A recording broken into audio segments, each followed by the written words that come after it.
Bali, 7 ito dito, no? At konkreto na po lahat yung mga pierhead niyan. So, ang next na gagawin na dito ay girder installation. So, ayan yung pinakaabangan ko. Ito yung last na ginawa nila, yung ika-6. Tapos yung pakanan na yan, patungong Baclaran. Ito yung ika-7. At ito, yung update dito. Ini-installan na nila kabilaan ng mga sheet pile bago nila tambakan naman ng mga yung mga macro geofoam. Yeah, magandang hapon po sa inyong lahat mga kasikap. Pahabol update po tayo. Araw po ngayon ng Martes, ika-13 ng Mayo taong 2025. At ito, patungo ako dito sa Villamor Air Base. At syempre, doon tayo mag-U-turn sa may circle. Madadaanan natin yung off-ramp ginagawa ng San Miguel Corporation. Titingnan natin kung ano na yung latest na progreso nila. So tara, let's go!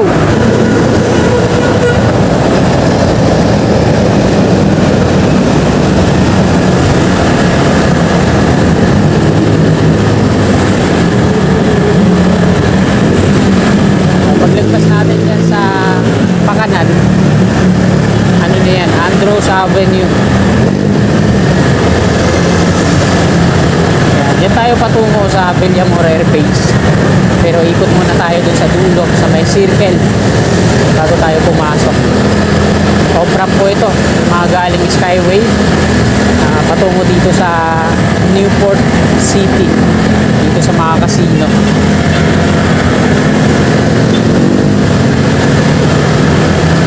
Ayan yung toll nya sa off-ramp. Shoutout po sa mga kasigap natin, mga Luzon, Visayas at Mindanao, sa mga masusugid nating mga viewers. Shoutout po sa inyong lahat. Magandang hapon po sa mga kasigap natin yan sa abroad, mga OFW, no, na nanonood ng ating vlog. Shoutout po sa inyong lahat. Newport City sa kanan. Ito naman yung on-ramp sa mga magtutungo na NAIAX. Ayan, Makapagal Boulevard, NAIA Terminal 1 and 2. Ayan, ito yun, on-ramp. Sa unahan naman natin yung footbridge.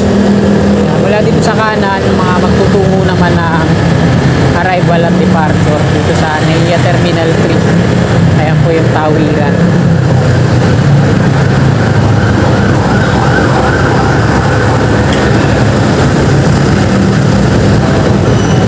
Malapit na tayo.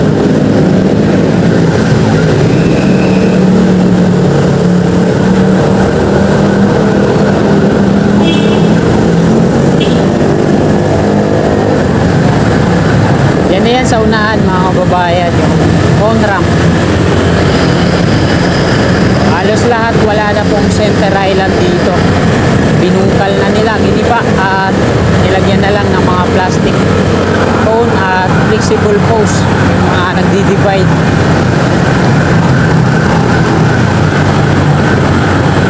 So ito na sa kanan natin, umpisa ng off-ramp.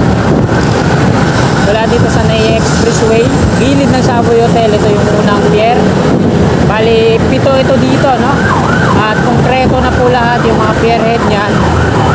So, ang next na gagawin na dito ay girder installation.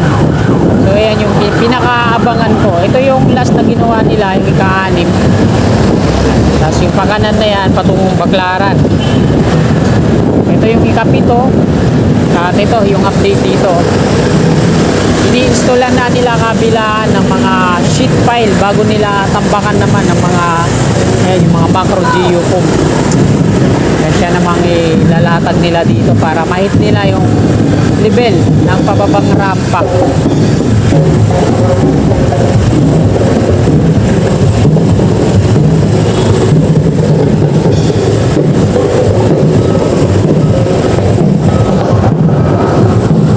Dito po tayo sa mismong pababang rampa, no? Yan. Dalawa yung ano niya, diretso doon patungo sa mga magtutungo ng Baclaran, at ito naman yung pakaliwa, diretso yan dito.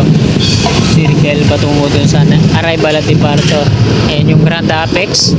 So ito mga kasikap po, nilagyan na nila ng pundasyon yung kabilaan. Ito may rebar na rin para sa wall. sa unahan. Ayan, nilagyan na nila ng mga sheet pile kabilaan po yan hanggang dun sa ikapitong pier sa unahan.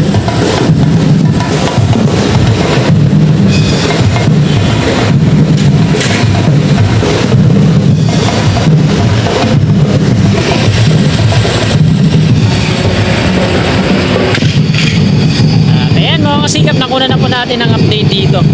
Kakaliwa tayo dito at doon tayo sa Villamor Air Base mag-end ng ating vlog.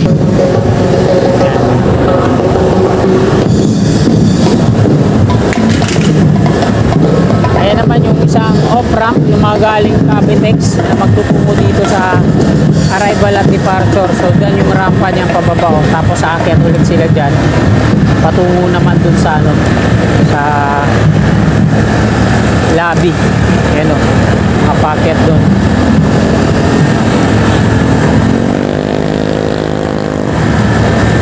Ayan, umikot lang po tayo.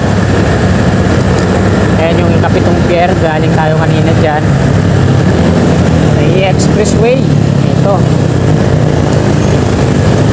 Ayan yung ika-anim na pier. So napaka iksi lang ng bawat span. Ayan. So wala pang 65 meters yan hanggang doon. Halos magkakadikit lang sila. At ready na, installan niya na tingnan natin kung ano yung gagamitin nilang mga girders dyan. Pwedeng steel girder, unibridge girders, steel box girder, kung ASTO type 4, yung super T girders. So madami kasing type ang girders mga kababayan, sikap pwede nilang gamitin dyan. So tabayanan natin. Naiya Terminal 3, nasa harapan tayo. Yung ginagawa nilang pagbubungkal dito, safe pa din. Yan, hindi pa tinatapos. Gumagawa po dyan ay build swell.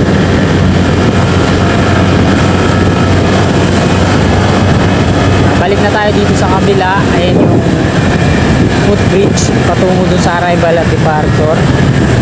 Ito yung exit dati na parkingan ng mga bisikleta at motorsiklo sa kanan.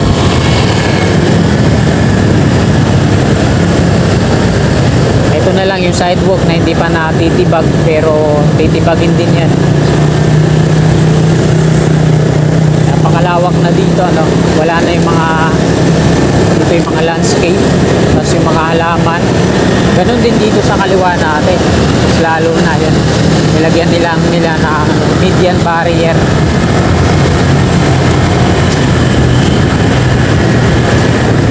Ito naman yung toll sa kanan sa mga magtutungo ng Bigutan. Yan. Skyway Stage 3, Stage 1. Yan yung toll niya. Tapos yung on-ramp ito. Napakalawak na dyan sa gitna. Wala na yung mga nilagyan na lang nila ng mga flexible post para palatandaan. Dito naman nilagyan din nila ng mga plastic barrier at plastic cone. Ito yung equipment na ginagamit nila dyan. At nandito na tayo sa PAF Aerospace Museum. Yan o, bagong pintura lang to at nire-renovate din. Yan yung mga lumang eroplano. At ayan mga kasikap, hanggang dito na lang po itong video na to. Bawal tayo dyan sa loob, baka makumpis ka pa yung aking pang vlog. So, hanggang dito na lang, magandang hapon at God bless po sa ating lahat.